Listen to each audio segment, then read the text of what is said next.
Good evening. You're listening live to the Too Extreme Horror Show, and I'm your host, Rob. Guesting with me tonight is Dr. Venkman. Good evening, Doctor. How are you? I'm doing all great. I just noticed that Jay is saying he doesn't like that volume. It really messes up with the ears.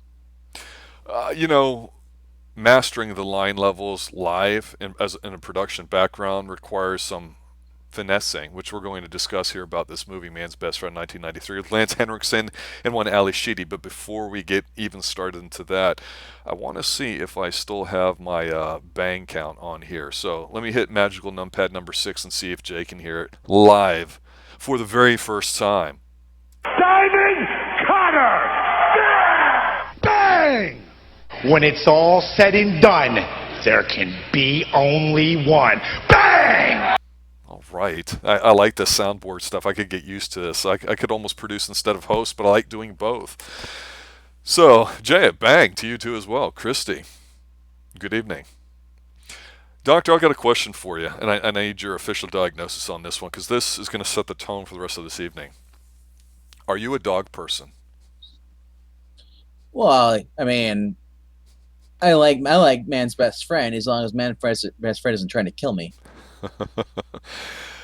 Here, this movie was on one of my lists for the top 10 films of 1993 that we do on Top 10 Tuesday with Angleton from I Love Comics, the semi-shadow band singer, the curator of comics, the Prince of Pine Hills. And I got to tell you, he's like, yeah, I just don't see it, Rob. And I'm like, it's because you're not understanding a lot of the problems that happened in the 90s are summed up in this film and why I hate the 90s so much and where culture died in the 90s outside of, say, Beavis and Butthead. So this movie basically is about Lance Henriksen is this genetic doctor genius guy. He's splicing all this animal DNA to make like the ultimate weapon. In other words, to make German Shepherd. I gotta whisper because I don't want Max and Daisy to hear this. They're roaming the Pine Hills Palace grounds here. My German Shepherds.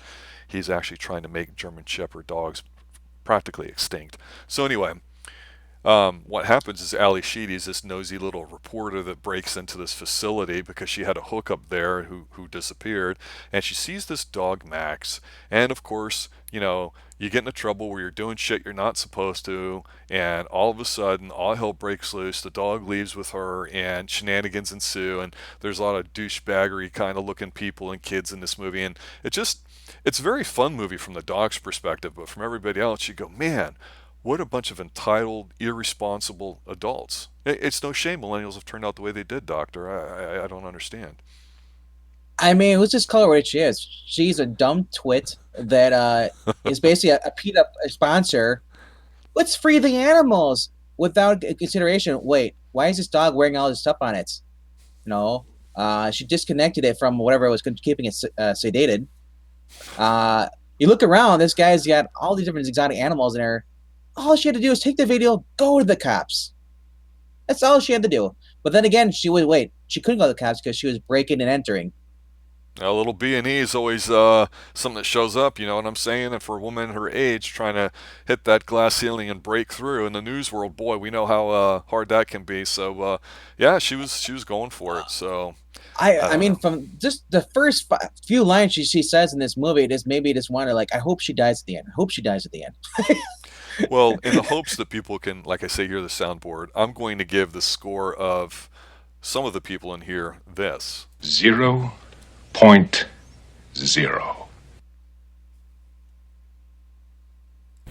Impressive. Very nice. Okay, enough fooling around with the sounds. Yeah, so anyway, with this movie, I look at it, being a dog owner, as it's like of mice and men. Lenny got what he deserved at the end.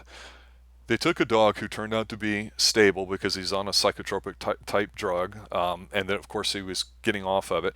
So he meets this woman in Ali Sheedy who, as they're leaving, the dog is smart. It escapes and it jumps into it. And it's a mastiff. This thing's probably 125 to 150 pounds. Easy. Hind legs as tall as Ali Sheedy, probably, I don't know, 5'5", 5'6", whatever. I mean, just a literal beast. This dog is probably the same type Cujo was. I don't remember off the top of my head, but it reminds me of it. And if you've ever seen mastiffs in person, they're massive, one might say. So, anyway. kind of reminded me of the Beethoven dog a little bit. Yeah, although I think that was the that Swiss dog that would have the bourbon in the old cartoons, Yeah, kind yeah, of that rescue type. yeah. Swiss, whatever.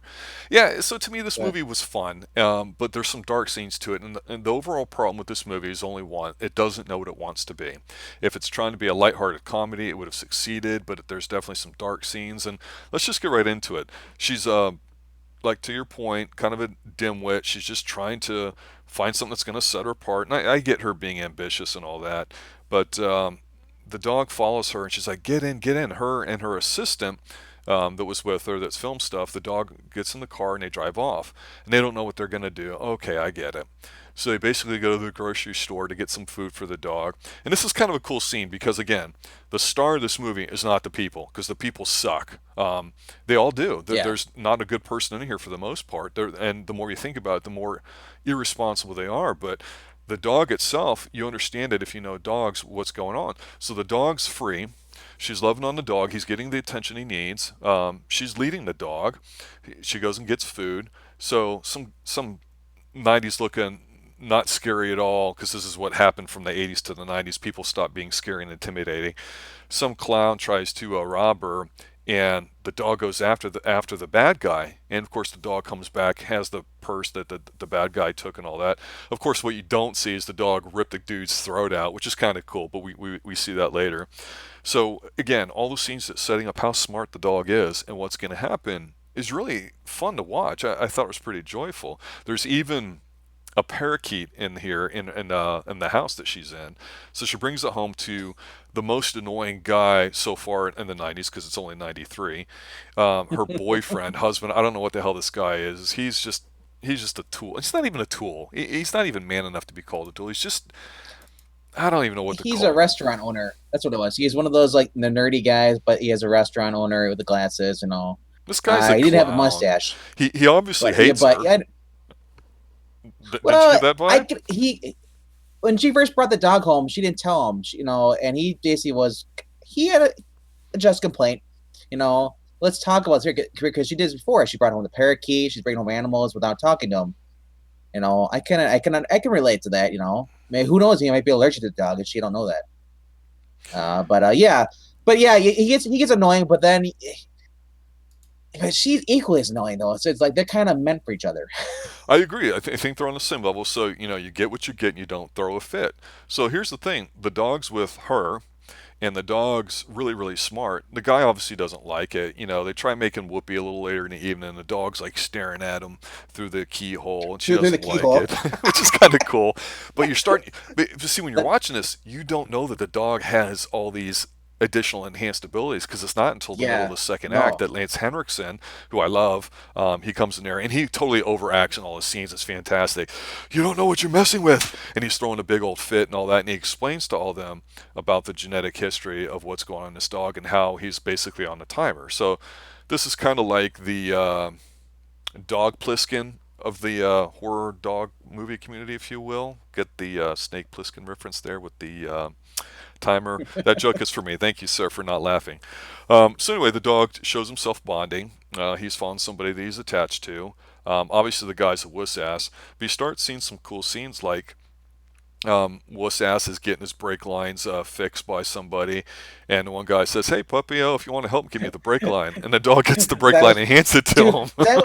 That was funny though. Like he couldn't. He had to get someone else, like a mechanic, to come out to his house, front of his house, and fix the thing. And like he couldn't take it to a shop. Yeah. What? I mean, is this California? Is this where? I guess it's where it takes place, somewhere like that. So I'm like, are these people this? I guess trying to say that they're nitwits because the dog catchers the same way. When you see the dog catchers, You see the stupid dog catchers. And these guys the are like little, the worse than little Bert and dog. Ernie. Oh my gosh! And look, they the leash on, for like they're holding the dogs, their strains. But I'm like, it's the size of a freaking like little poodle or something like that. It's like a little cocker spaniel, and they're like, oh, look, it's a little big guy. And they're just teasing the dog. I'm like, Is this? It takes two guys to be a dog catcher. I thought there's only one dog catcher, but apparently it takes two of them to go and drive around. Hey, it's a government Someone's getting job. gypped. I'm sure there's a third person that's the supervisor for the two goofballs. But the thing is they're not really. What's smart about this film is that these things are shown to you because they're going to come up later, like these dog catchers. So you go through some shenanigans too. Like there's a scene where they show the dogs. Max is his name, by the way, which coincidentally is the name of one of our German shepherds. But The Max 3000. yeah, like Terminax. So he's out there and he's with like the neighbor kid that like comes over all the time and helps himself to. Well, let me back off here. It's always cool to have somebody that just comes over and hangs out and helps themselves to your food if that's your thing. I just hate it when people wear hats indoors and when they have them backwards, especially little punky kids. And this one's one of them, even though he's an okay kid. Well, this kid was worse. He was on rollerblades. No, Well, they're trying to. He's trying to introduce the dog to his dog, which is this beautiful lassie looking type. But they think they see a cat or something like that, and they basically like, yeah, get him. And so Max chases this cat, and they're like, holy crap! And the cat runs all the way up the tree. The well, dog starts yeah. scaling the tree. You remember he said like, "Oh, that's the neighbor's cat." She always hits me all the time. He's like, and they're both the abilities are like, "Get him, Max!" And he runs up the tree with it. He has like claws extend, and he just climbs up like a freaking like a lion or a cat. And then here comes the cat's like, "What the fuck?" And the cat goes higher and higher. And all of a sudden they're watching like, and then they're like, gross up because all of a sudden you see the cat going down the dog's mouth and the throat. He just swallowed. He ate the cat. I was like, dude, best scene in the movie right there. 10-10 just for that scene. It was fantastic. It was tremendous. Oh, Yeah. I mean, Well, and like, so then that kid, it must be California because the kid was wearing an Oakland's A's hat, and they're going to go to the baseball game. So he locks the door up, and he left for whatever reason. People leave their windows open for whatever reason in their houses when they leave. I don't know why. They think that's going to happen. The dog goes over. He wants to get some whoopee, so he goes after that dog, and all you hear is. a puppy. The song "Puppy Love" is playing. Like you said, this movie doesn't know what it is. I'm like, is this a family movie, a comedy, or is this a horror? I'm like, what is this movie? What genre are you going for? It's like, man, It's frustrating because it could have really went to a higher level if it stayed comedy or tried to stay horror or try to do sci-fi or try to do a blend of say sci-fi comedy. The problem with it is you're set up with these funny scenes, but then there's some dark ones, and then the movie ends and you're like, what? And that's what's upsetting to me, because you get goofy kid number two who's like dropping off he's doing the newspaper route, and so newspapers were we used to actually have papers delivered to your house. Some people would on bikes do it, and it was a pretty good job to have back in the day. E actually was a newspaper person, believe it or not, at one point. yes. Yeah, so we'll talk about that later on our Sunday night Oh, flagship show. that poor kid. All he do is throw the newspaper and hit the dog. He's like, "Ooh," he laughs like, "Oh, sorry, dog." And then the dog gets pissed off, like, "Oh, you can't make fun of me because apparently it's a really intelligent dog." He chases the kid down, and the kid's like, "Oh crap!" He just jumps out in front of him. He falls over, and then the dog bites into the tire. You hear the tire just deflating, and then and Ali Sheedy's like, "Max, where are you?" And he's like, "Huh?" Runs away. I'm like, if I was that kid, I'd tell my folks, and then my folks would like call the cops on this person because you can't have a dog off a leash. Yeah. I mean, there's just so many flaws in this movie.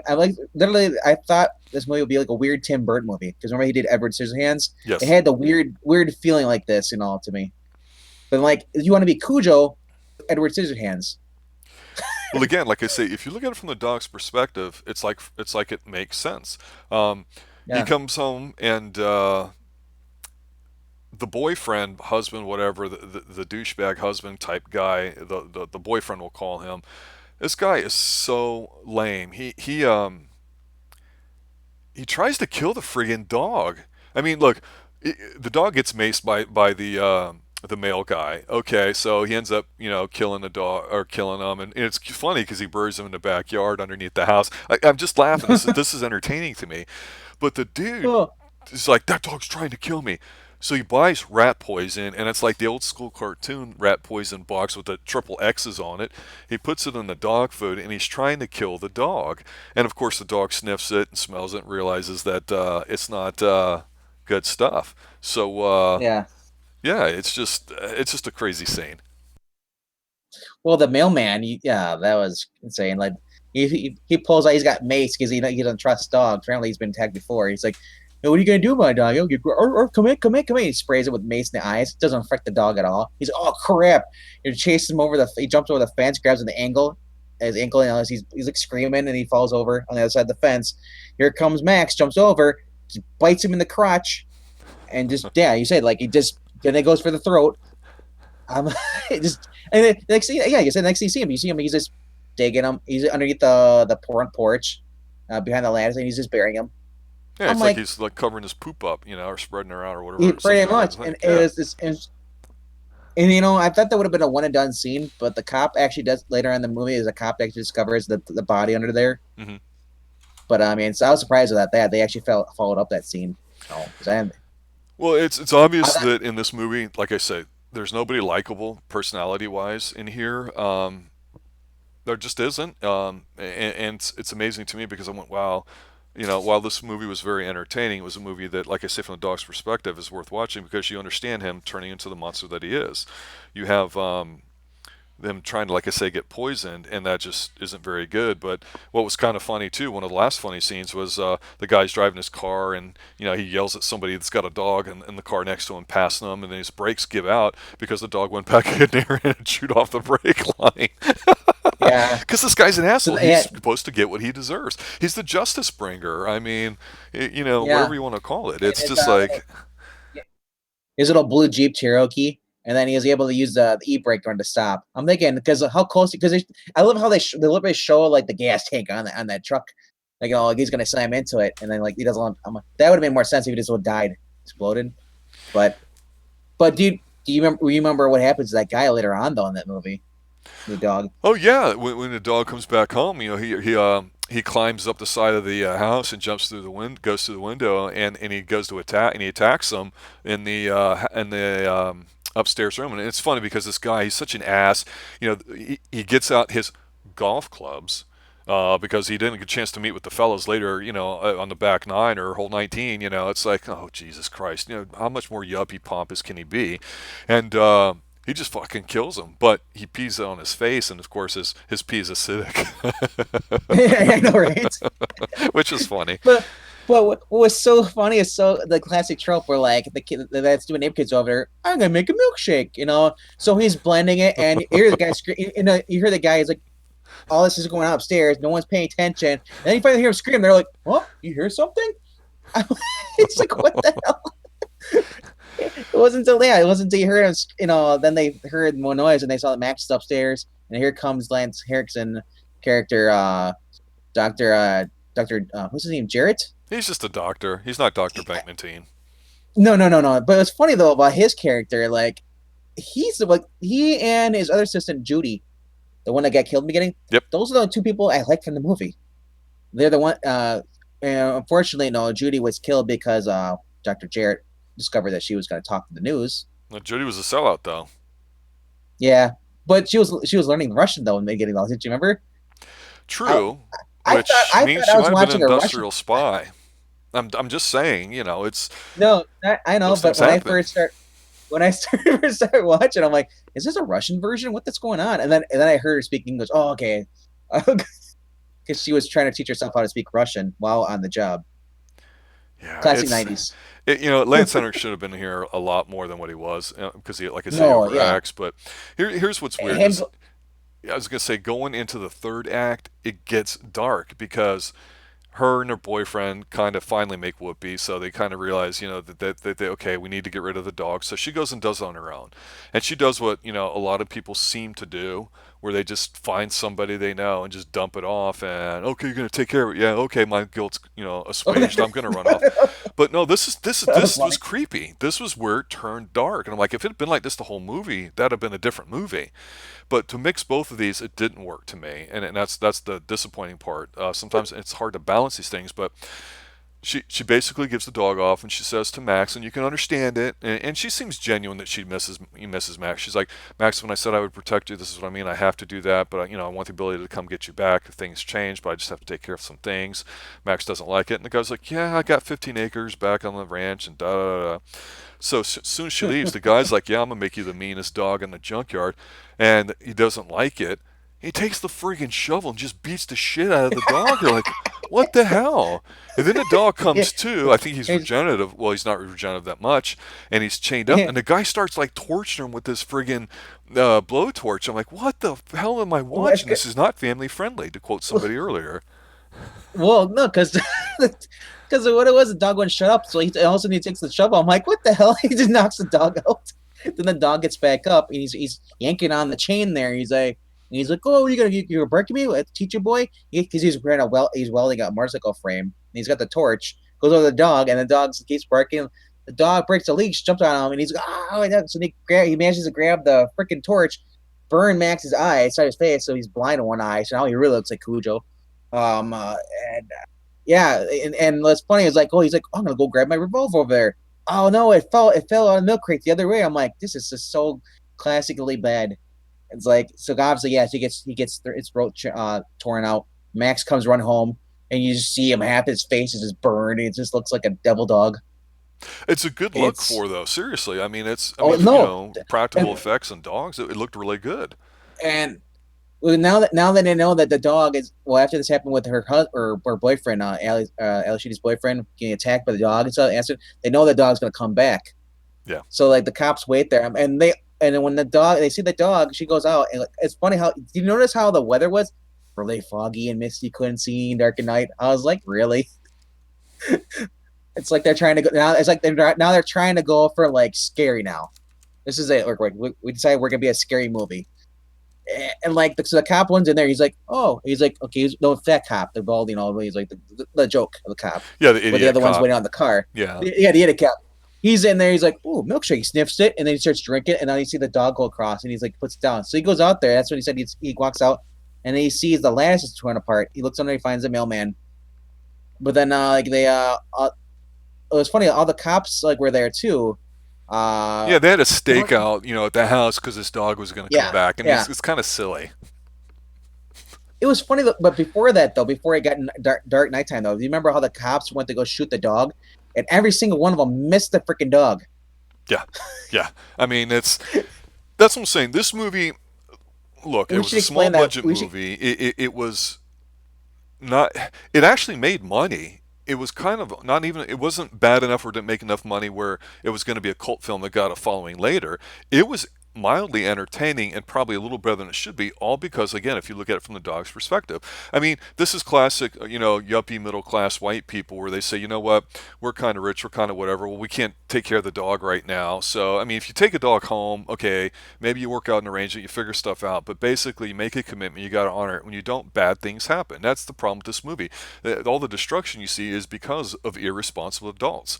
Asaka's saying in the channel, I think she wanted to kill the dog. I don't think that at all. I think she really loved Max, but I think she was guilt-ridden because she's very impulsive. She, breaks into a place to try to get a story. She wants to be, 100% equal to a man in a man's world doing, man stuff. So we just have to make it happen. Who cares if we're breaking into a top secret facility? And it's like all that moral stuff's just out the window with this. And we're supposed to accept her at face value because it's Ali Sheedy, and it doesn't work. Yeah, the reason that she wanted to, he asked before, why would she send a person to that person though, the junkyard? Because Lance Henriksen had found out where she worked, and she wanted Max to be free. Didn't want to go back to this evil lab, so she gave it away to someone for temporary being, until he went away. That's why she was getting rid of the dog because So of course when she came home, her boyfriend already had a little dog. They found a nice terrier. little cute replacement. Yeah. And Max saw this, and that's he was scared. That's why he went up. That's why he climbed up the.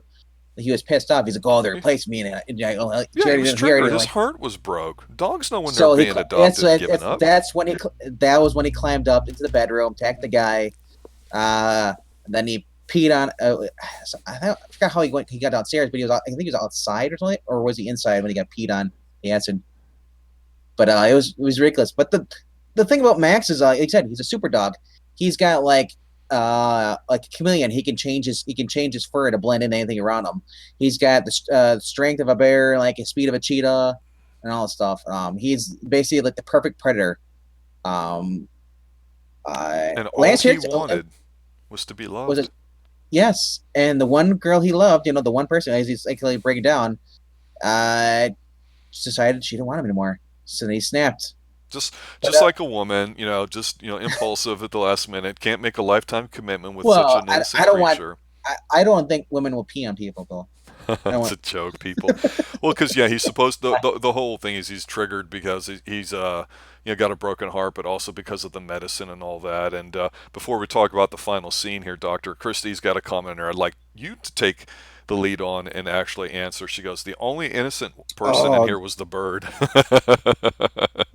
And what do you that have to say poor about bird, that? man.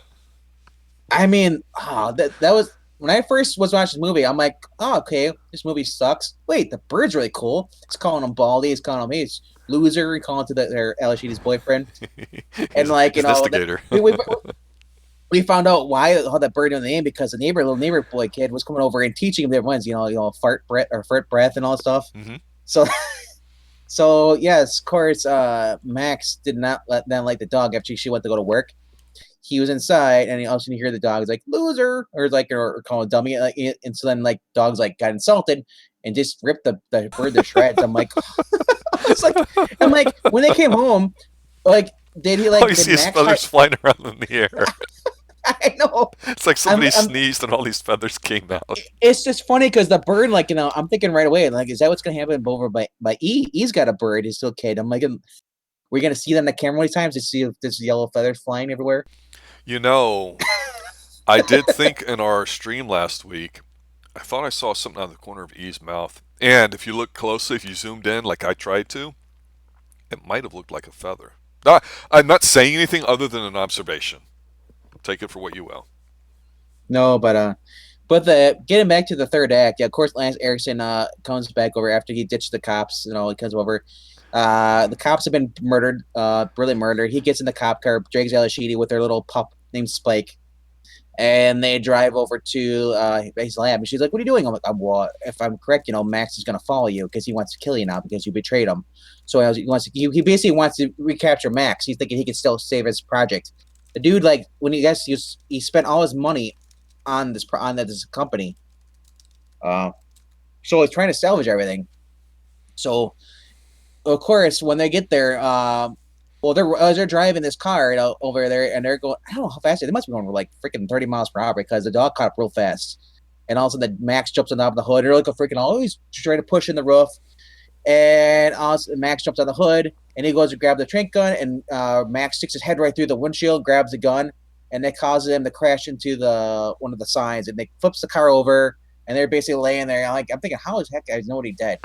First of all, because this car was just like went into the building, and it's crushed upside down. So Lance Erickson's still alive. He's like, don't get out there. He's gonna kill you. And she runs to the warehouse and starts hiding stuff. And I'm like, she's making so much noise as it was, and she's hiding behind all these boxes. She grabs a scalpel, and Max is like, "Oh, you're gonna kill me?" Because apparently he's triggered when people think he's people are gonna harm him. So she puts the thing down, and she kind of pets him and all stuff. And here comes Lance Erickson coming in with a shotgun. He's like, "Get away from my dog!" Yeah. I was laughing my butt off on that scene. He comes in with a shotgun, and like Max goes to shoot him, or no, Max goes to attack him. He shoots Max, but the force of the shotgun launches him back on his cage. Here comes Spike with electrical cord. Little puppy electrocutes Lance Erickson to death. Stupid. I was like, "What?" I was not I expecting know. that. It's absolutely. He doesn't deserve it. The dog doesn't deserve it. If you want to kill the dog to make a point, I get it. But it was a really dopey ending that kind of just fell flat. I mean, it didn't kind of fell flat. It felt very flat. It was quite a shocking ending, if I might say so myself. And I just did. So Uh, there you go. It's like I say, from the dog's perspective, it's fantastic. I just wish everything else around it would support it, and it could have been so much better. so we really learned that you can't trust dogs. No, Uh, I've learned that when you make a bond and you love something, it's It's fulfilling. But when you're irresponsible and you can't honor a commitment, then you suck. And the guys wonder why I don't come over to their little compound here in Florida. I mean, this is why I'm always live broadcasting from somewhere else because they got two Maxes running around upstairs. Well, it's Max and Daisy, boy and a girl. They patrol Yes. the area around the Pine Hills Palace here. Our grounds, they run free. I like to keep them in a semi-natural state because it keeps them mentally engaged and it actually keeps them pretty sharp. If they were in the house all the time and didn't have a job to do, that's fine. They'd go a little crazy, and that's the problem. Ali Sheedy's the type of person that she had this really smart dog, puppy replacement, that was always chewing stuff. They pointed that out. That's why it chewed the electrical thing at the end. It wasn't supposed to be a surprise, but and that type of dog is an extremely smart dog as well. That terriers are just in general. As Trump would say, believe me. But the bottom line is it's just this movie probably it got your hopes up because there's a lot of funny scenes, entertaining stuff, and good stuff. And Well, Henderson is so over the top. But then there's some dark scenes, and then the end kind of sucks, and you're like, God, I almost kind of wanted to like it more than I did. there was a couple more scenes I like where they said the dog flushed after he attacked the guy, or he went upstairs, flushed the meat in the toilet, and you see the little paw goes up, the little fake paw flushes the toilet. You see the big ball on the toilet flushing it. Yeah. I mean, that was funny. And then the other scene where remember the kids on rollerblades. He's like, "I'm gonna go walk your dog," my neighbor. And all of a sudden, the guys they're getting their dog worked on, remember he was getting his Jeep worked on, Hmm. the douchebag boyfriend, and they see the kid go, "Why!" He's flying. He's on the rollerblades because Max is chasing, running away. Max is a good boy, though. He just wasn't loved, and that's so heart wrenching. When you have an animal like a dog that looks to you to give it a job, to be the leader, and just because you're slightly inconvenienced, oh, he's got to be outside. You let him in the house. How could you? It's a dog. It's not. I mean, Come you know what's on. missing from the story is Max holding a gun and shooting people. That's what was missing. It's turning into a bad SNL skit. Well, Christy's saying no. We learned that we don't mess with Mother Nature, and I'm like, I'll take the opposite approach and say, this is the yuppie middle class person's fantasy because they can get the best dog in the world, not realize it, and everything still end up okay, and they still end up, happy together. Yeah, and they didn't have to put any effort into it. And oh my God, my heart was broke for a moment, but the dog's dead. Who cares? I got another one. I mean, So, it's so so a we dog learned. isn't a commodity for God's sakes. It's a member of your family. It's not just a thing. It's like having kids. You have a kid that's a personality, that's an individual. It's not an object. But I don't know. This is when the whole yuppie thing started doing it. Kids with wearing their hat on backwards, just all sorts of entitlement going on in this movie. And that's why, to me, I wanted to see this dog on a rampage. And you know what? I was so excited at the very last scene because it focuses in on the Lassie, beautiful looking dog that might have had Yeah. forceful relations, let's just say that, or very aggressive ones. Uh, they show her with a litter of puppies that are all cute and fluffy and they're warm and they're all Yep. suckling at the nipple, except for that one little dark dog there at the end. It's hard to keep a Little straight Max face. Jr. Little Max It, Jr. it, I'm it, like, it, it yes, I want to crawled. see a better sequel. I want to see a sequel where they take this and do something with it. And we never got it. It's a shame. So there was a few survivors. The neighborhood kid, the neighbor kid, Ali Sheedy, two dog catchers. So yeah, I mean, and it's supposedly her boyfriend did survive. Even though he had even though he was probably freaking blind in one eye, because it peed on his eye first, and then he put his hand over his eye. So I Yeah, mean, yeah. It's just like I say. If you watch from the dog's perspective, it's entertaining. It's a little uneven, but it's better than it really should have been. Eads not a big fan of it. I understand that. Don't know why. Don't remember what he said. Just remember that it was on his he's. list. I think he said he saw it in the theater, and that was it. And he's like, I don't care to ever see it again because this was so stupid. Which I can understand. Seeing this once, okay, but if you're watching with somebody who's never seen it before, then it's entertaining. And I will say this. He's working on a video of reviewing the dog movies that came out this year because we were talking about how they're really popular, and I know some of them have some people like to read into them a Christian bent or a spiritual bent, something religious. Some people just think about it as dogs. Some people think of it as schlocky, emotional, button pushing crap. But to his point, like you said to me, he goes, Rob, I went, it worked, and I'm like, yeah, me too. So don't understand why he doesn't like this movie, because the dog does the right thing and kills all these annoying people, Well, but he you just know doesn't what get it a is? chance to finish his job. You know why he doesn't like this movie? Because he's probably a cat person, and that dog just wolfed it down. He might have ate that bird. Anyway, yeah, Well, so that's who it for us, knows? guys. Last thoughts, Doctor, before we call it a night? Last thoughts. If you're gonna get a dog, love it. Treat it, take care of it, and maybe have a gun in your house. If the dog's gonna turn on you, you're gonna want a gun to shoot the dog. It's sad, as bad as much it is. You don't want to kill your own dog, but if it's between my life and the dog's life, Oh yeah, you put the dog down. Absolutely, yeah. yeah, because this is like Old Yeller on rabies, like super rabies. Super rabies on Old Yeller. If you love something, love it. It's simple, Yeah, really. Yeah. And remember, everybody, if you haven't heard the expression, I will say that it's true. You don't ever pick the dogs that you have in your life, your short time on this earth. The dog picks you. And then if you don't love it and honor it, no bad things happen. So just keep that thought in mind as we will probably I, do more I dog mean, reviews later. the person who got the worst out of this was Dr. Jarrett. He was basically, yeah, the dog killed the girl. He had it all covered up. And comes that bumbling reporter, Alice Sheedy, just bumbles in, has to be a hero.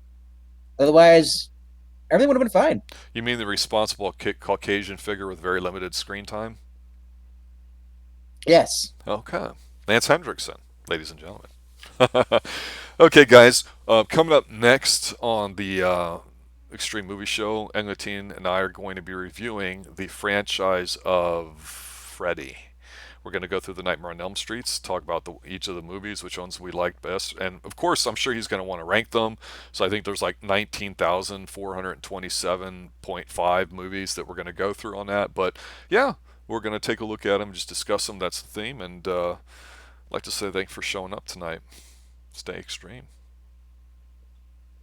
Stay extreme. Woof. Good night, Arf. everybody. I was going to say ARF too. I was waiting for that. All right, good night, everybody.